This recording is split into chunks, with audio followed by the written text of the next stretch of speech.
What is happening to UK Assemblies? 2005. What is happening to UK Assemblies? By Roy Hill, Bristol. The history of the Assemblies of the Lord's people in the UK makes for the most part exciting reading. Starting with the godly exercise of a few to meet together to worship and to remember the Lord Jesus in the breaking of bread in the way the early disciples had done, as recorded in the New Testament, the movement developed, in spite of early division, until there were, 100 years later, assemblies meeting in all parts of the country, probably nearly 1,800 of them, with as many as 100,000 members, in the mid-20th century. One might ask the question, of course, what is an assembly, and I am indebted to a description given by Norman Crawford in his book Gathering Unto His Name. An assembly is a company of baptized believers, Acts 2:1, gathered unto the name of the Lord Jesus Christ, Matt 18-20, 1 Cor 1:9, 5, 4, etc., who meet regularly in a particular locality according to the pattern found in the New Testament in Acts 2:41, 42, and developed fully in such epistles as 1 Corinthians and 1 Timothy. Such an assembly is a spiritual fellowship, ICR 10:16, 17, which is expressed visibly as they meet for the breaking of bread, prayer, collective testimony, the teaching of the Word of God and the preaching of the Gospel. They have been gathered together by the Holy Spirit, Mark 14:13, Rom 8:14, their sole authority is the Word of God, 2 Tim 1:16, 17, and they have the promise of Christ to be in their midst, Matt 18:20. They are a residents of the Holy Spirit on earth, so they are a temple unto the Lord, 1 Cor 1:15, 16. The priesthood of all believers is exercised in worship, praise and prayer, and the gifts given by the risen head of the church, F 4:8-13, have liberty to function under the control of the Holy Spirit, Icon 14:23-40. There is a clear line of demarcation between the within and the without of an assembly, and purity is maintained by a careful, compassionate and godly exercise of discipline, I-Cor 5:1-13. Such were the assemblies and their testimony in the 1950s, but by the end of 2003 the number had reduced to around 1158 assemblies, 705 in England, 195 in Scotland, 173 in Ireland and 75 in Wales, with perhaps only about 40,000 members between them, a huge drop of 36% in assemblies and 60% in members in 40 years. But, alarmingly, in the last few years assemblies have been closing at the rate of about one per week, and the numbers in some of those remaining are very few indeed. Some assemblies apparently just faded away. Some others, where there are usually larger numbers, no longer wish to be known as assemblies and either joined evangelical groupings where they felt more comfortable, or simply became independent.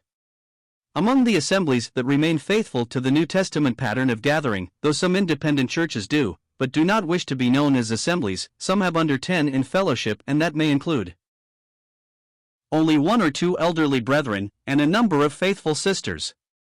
On the other hand, comparatively few new assemblies are opening to offset this trend.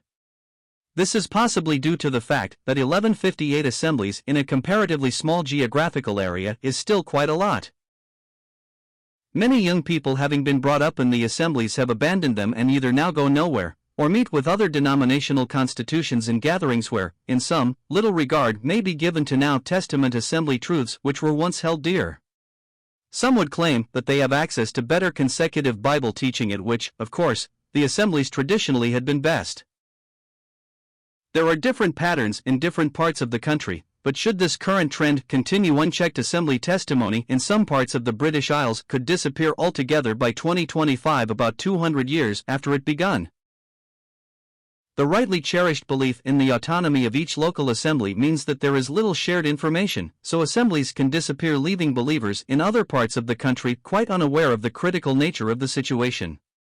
Ministering brethren seldom address the issue either because they are unaware of it, or perhaps because they fear they may be thought to be unfaithfully pessimistic.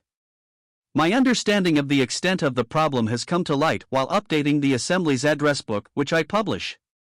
It was a depressing exercise. Is it really possible that assembly truth, extensively and expensively rediscovered, should disappear after just 2 centuries? Are present New Testament assemblies a 2-century phenomenon?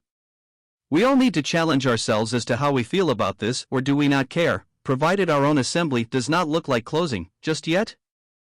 is part of the problem that in opposition to one man ministry we tolerate in any man ministry where we allow the ungifted to preach and minister the word?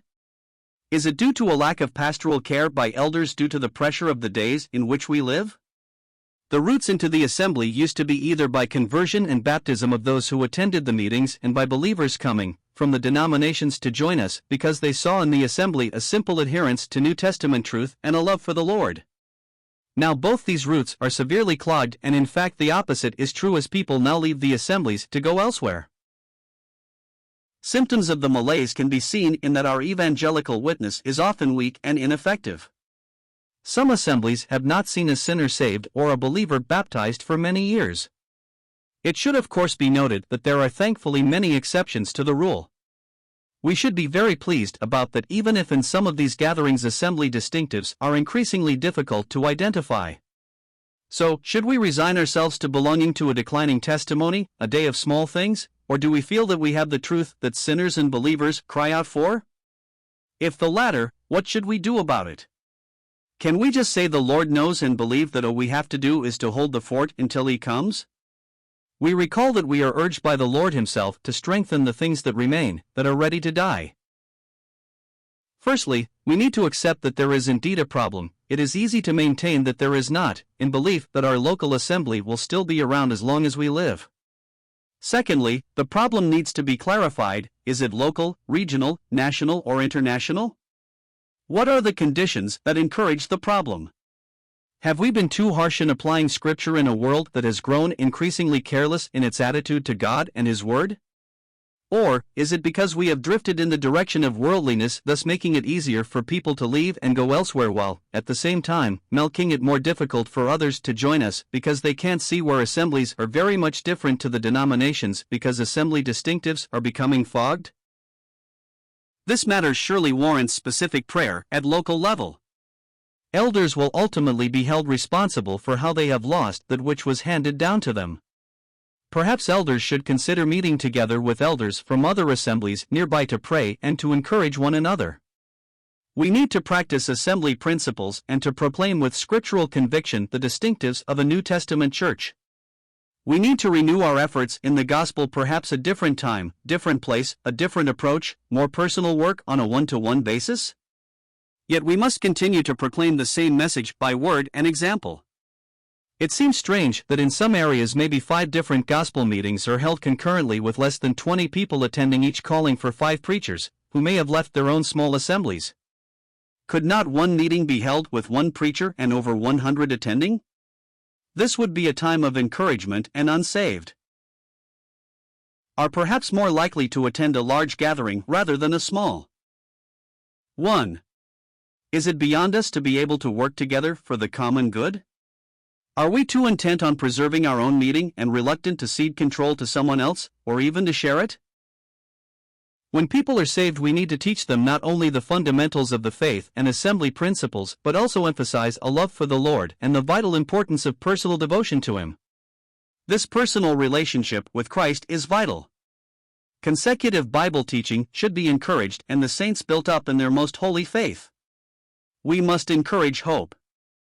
We are not dead, at least not yet. Herein there is evidence of life as seen, for example, in the report section of this magazine. But let us avoid the snare of complacency, and instead earnestly beseech God to work for His own glory and our blessing. Let us share with each other the things He is doing abroad, at home, in our assembly, and in our personal lives. Let us not stand accused that our day and generation we lost, through carelessness, that which was passed on to us through our refusal to recognize and address a problem that is now staring us in the face. There is yet time, but perhaps not much, for the recovery and progress of assembly work in our country. We know from Scripture that times of revival are possible, and that under the influence of the Almighty even very dry bones can live. Clearly, the God who has done it before can do it again. But it starts with individuals. In some places the need has already been identified and addressed, and times of refreshment are being enjoyed. May that become the case throughout the land to the glory of God and the encouragement of His people. We read too of times of blessing and the increase of soundly based assemblies abroad. We want to share in that time of revival too. Don't we? I know that in viewing the assemblies, the Lord does not look at numbers in fellowship but at the spiritual condition of the assemblies, as, example, in the messages to the 7 churches in Revelation 2:3. Nevertheless, I feel that we should be aware of these trends and be before the Lord to ascertain His mind about the matter as to whether this is important to Him or not.